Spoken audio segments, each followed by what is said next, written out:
Welcome back to Willpower Garage. Today I'm going to work on putting the sump into my new fuel tank.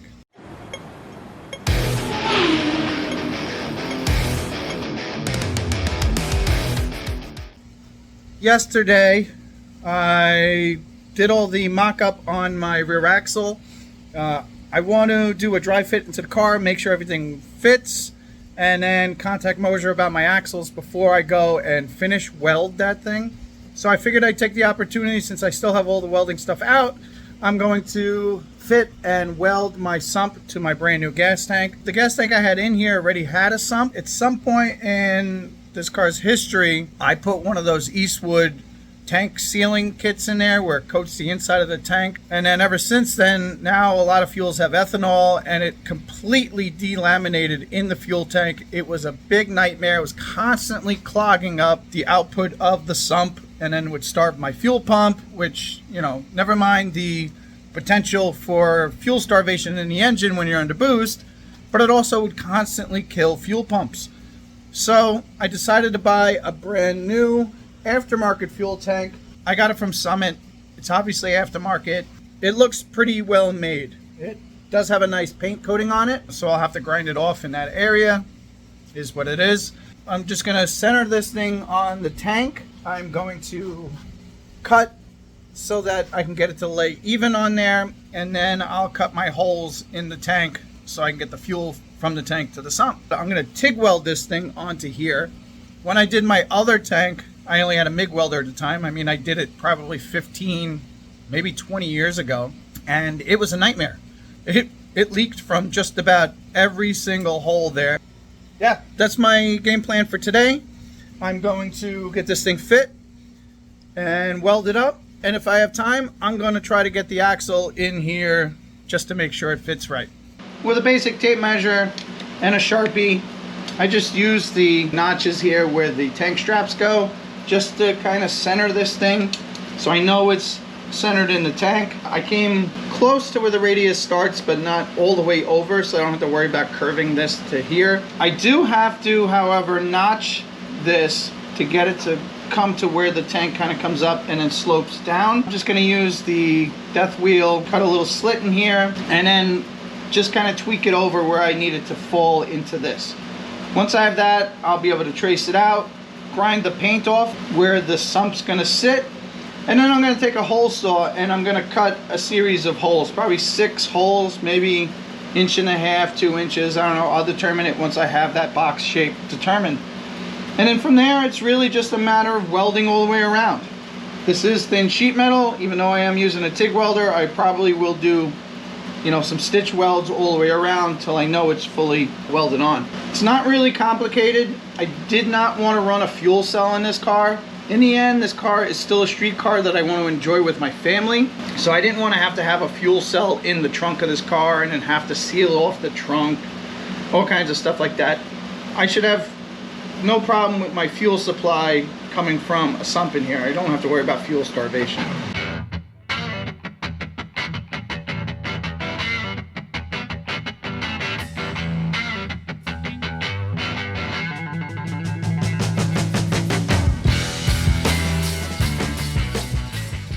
I just wanted to point out here, I've got my holes marked on the tank. The universal sump kit in the instructions comes with a template to lay out your holes here. I mean, as the name implies, this is universal, so use your best judgment when you locate your holes. You know, like I had to shift some of the other holes around, but the idea is still the same. You don't want to cut this entire thing out because you want the original part of the fuel tank here to sort of act like a baffle so that the fuel can get in, but it's not going to slosh out easily, at least. They recommend a 2.5 inch hole. I have a 2.25 inch hole saw.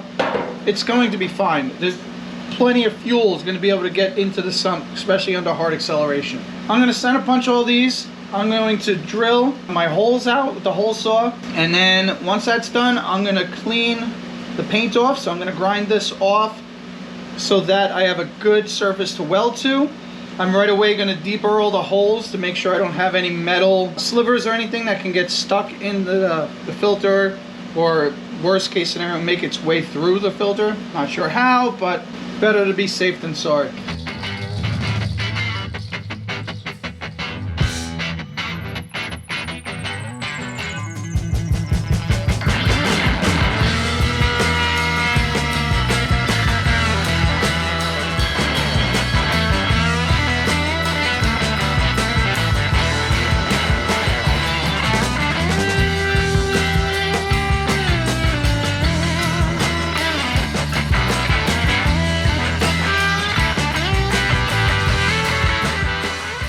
as you can see, most of the prep work is done. Got my holes drilled.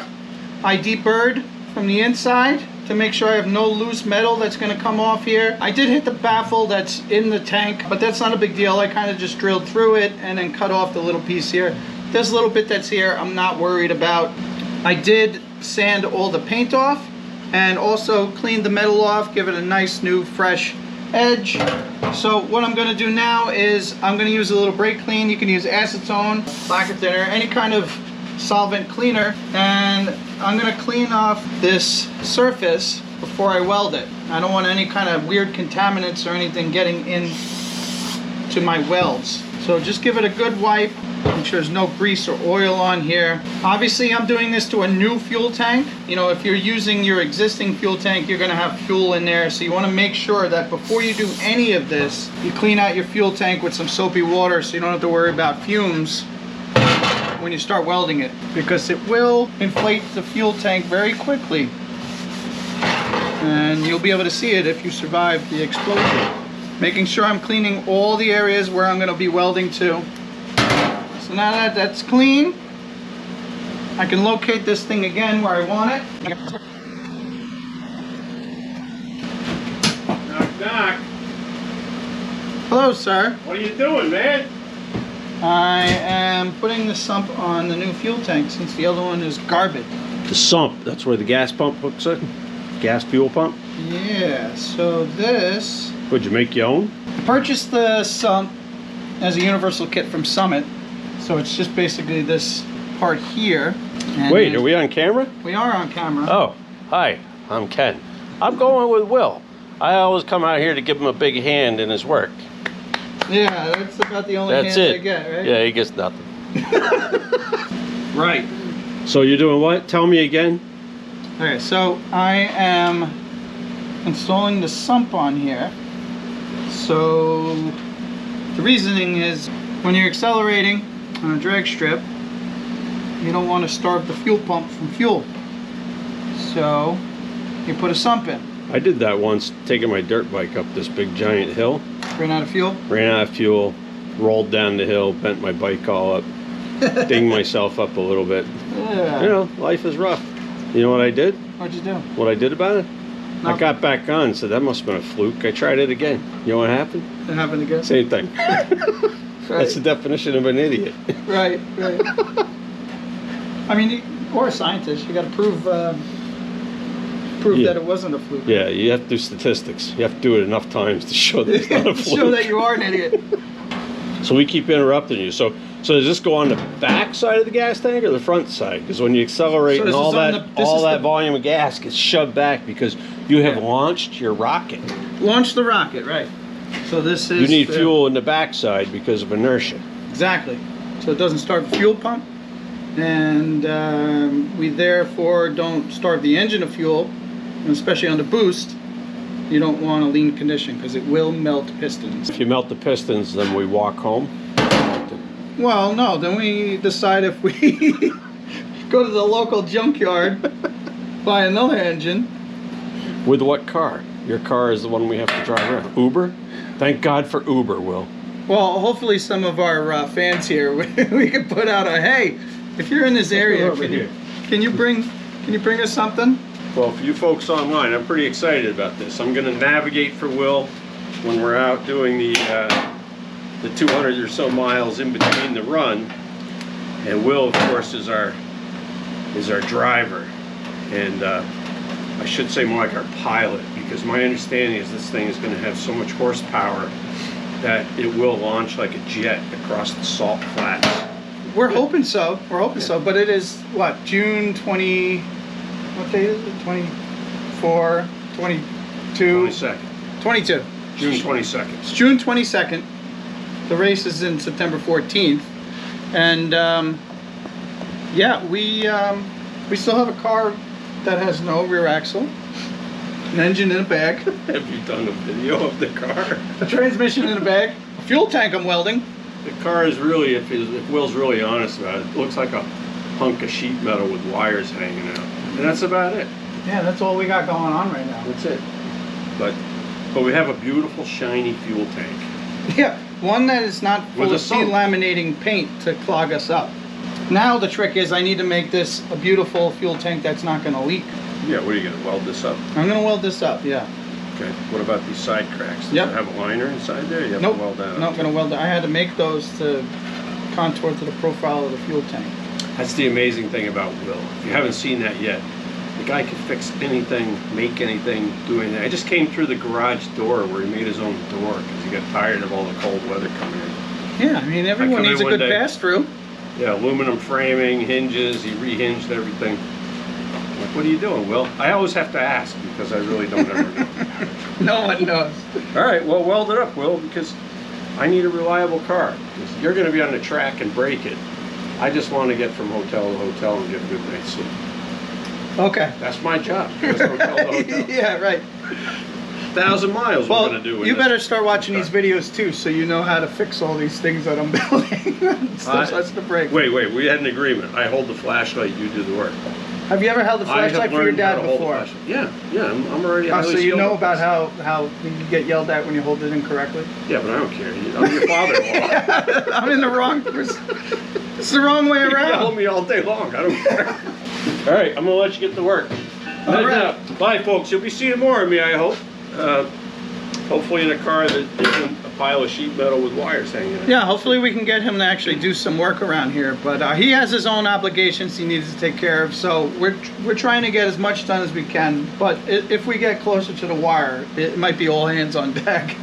Well, I do have skills. I have talents. I was in the Navy.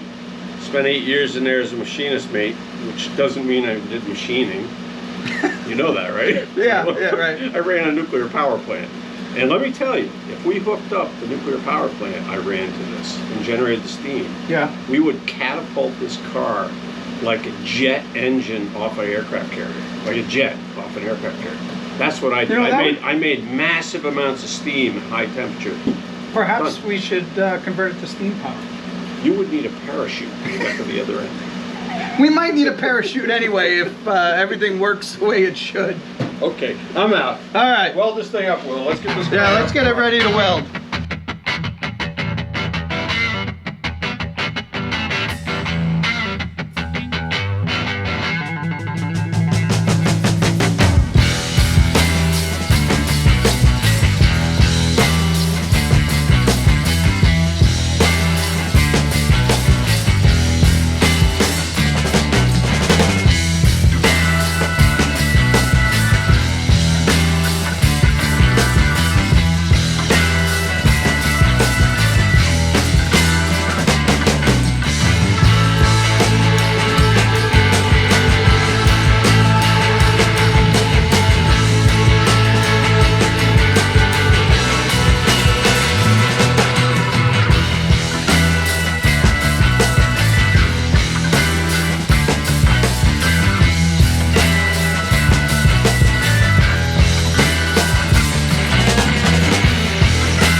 I've got the sump welded onto the tank.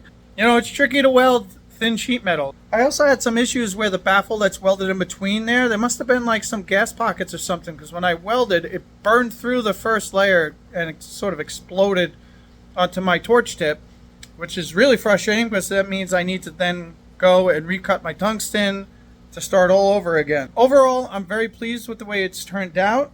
It looks like it's welded all the way through. I should not have any leaks, But before I put fuel in here, I'm going to fill this thing up with water and make sure 100% I don't have any leaks in here. So let me show you guys what I have so far, and then I'll take it outside and we'll fill it with water and leak check this thing. As you can see, I've got my welds all the way around. These were the areas where I was having problems with the thing popping and creating a mess, but I've got it welded up really nice. Same thing on this side. Had some issues where it popping and stuff, but it's all welded up. I now have pipe plugs in both of the outlets here, and I'm going to fill this thing up with water. I should also mention that before I filled this with water, I took out all my hole saw cutouts and cleaned it as best as I could inside using a magnet so I could pull out all the metal shavings, because you don't want those things to get lodged in anywhere, especially when you're filling with water. So got as much as I could out with the magnet, used compressed air to blow out what I could, and now we're going to go fill this thing with water. Got the garden hose out here. I've got the tank on pieces of wood. I'm just going to fill this thing up with water to as full as I can in the way it's sitting. That way I have as much water pressure on as I can. So far I don't see any leaks, which is good, because the last time I did it to my old tank, it was really a pain in the butt to get it to stop leaking. That one I did weld on with a MIG welder, this time with the TIG, which is a lot easier to see the puddle going in. So yeah, we're just going to fill this thing all the way up and check for leaks. Alright, tank's full of water. Got a little bit of condensation on here because I just filled it with cold water, but so far I don't see any weeping. Oh, wait a minute. I think we got our first leak. I'm going to try drying it off and checking it again, but there might be a little leak right here. Everywhere else looks dry. So yeah, let me get a paper towel, dry this thing off, see if it's a leak or just not condensation being trapped there. As you saw, I filled the tank up with water. I found 2 little leaks. I took the tank back inside, reticked those areas. They were also the areas that I had where the metal was popping back at me. It's where the gas tank and the inside baffle were sandwiched together. There must have been some kind of contaminant or something in there that when I heated it with the TIG torch, it literally blew off the gas tank layer and contaminated my tip, and it made it so I had to resharpen the tungsten, try to weld it again. It was a real nightmare, so I'm not surprised that that area was leaking. I did fill in that whole area a little bit better and leak checked it again, had no leaks. I left the tank overnight so that it could get acclimated to the temperature outside. We're in the middle of a heat wave here, and the water I filled it with was ice cold, so it condensated on the outside of the tank, and it made it hard to make sure I was 100% leak free. Once I was sure, the next day, drained it all out, cleaned it all off, and I put a coat of Por-15 on the sump section of the tank so that I don't have to worry about it rusting at all. So that's it. I cleaned it all up again. I put a coat of Por-15 on here so I don't have to worry about any of this rusting. And before I go and put it back in the car, I'll give this guy a final coat of tank paint. I don't know, maybe just a flat black, since I do have to still paint a lot of the underside of the chassis. Touch up a couple of spots under here, because I do want to get this into the car to make sure everything fits before I final weld it. I was actually able to get my rear axle mocked into the car, which I'm pretty happy about, and I'm glad I did, because my shock mounts look like I should probably clock them up a little bit more, because the way it's sitting right now, the spring is hitting the top part of the shock mount on the axle, and I want to be able to utilize a lot of the adjustment holes to set my ride height and everything. So I'm not completely relying on the coil spring to set ride height. So let me show you guys real quick what I have going on so far. A lot of my axle here mocked up into the car. I haven't welded anything yet, which is why I still have my truing bar in here, just to check to see where it was. I want to make sure everything works before I go and weld everything up. And like I said, right now I have the axle sort of tilted way up. As you can see, the pinion's pointing to the sky. But if I bring that pinion down, this part of my shock mount is hitting this part of the spring. These are also my old coilovers. I do have the new set sitting right down there. These are double adjustable, compression and rebound. The shocks are also a little bit longer, so I get a lot more stroke out of it. But if it's hitting here, I mean, it would hit the spring on the other one anyway. So I think what I'm going to do is I'm going to grind off these tack welds I have, and I'm going to take this mount and I'm going to clock it up a little bit. Right now it's probably pointing to about 5 o'clock. I'll probably, angle this thing more towards 4 o'clock. That way when the pinion comes down more where it needs to be, I know that this part of the mount won't hit. Obviously, I also probably don't need these upper holes, so I'll end up putting a nice little radius on here as well, just to give me a little bit more clearance when it is in a lower position. So that's it for the update today. I'm going to start probably back on the axle, get those mounts where they're pointing the right way. Once I'm happy with that, I'll take it back out of the car, finish TIG welding everything. Then I'll go and straighten the axles out so I know my tubes are perfect. I should have my new axle shafts probably Friday. Today is Wednesday. We're moving along here, which is pretty good because I'm pretty sure I'm down to 81 or 80 days to the event. So guys, as always, don't forget to like and subscribe, share these videos, and hopefully I'll see you guys at Hot Rod Drag Week 2025.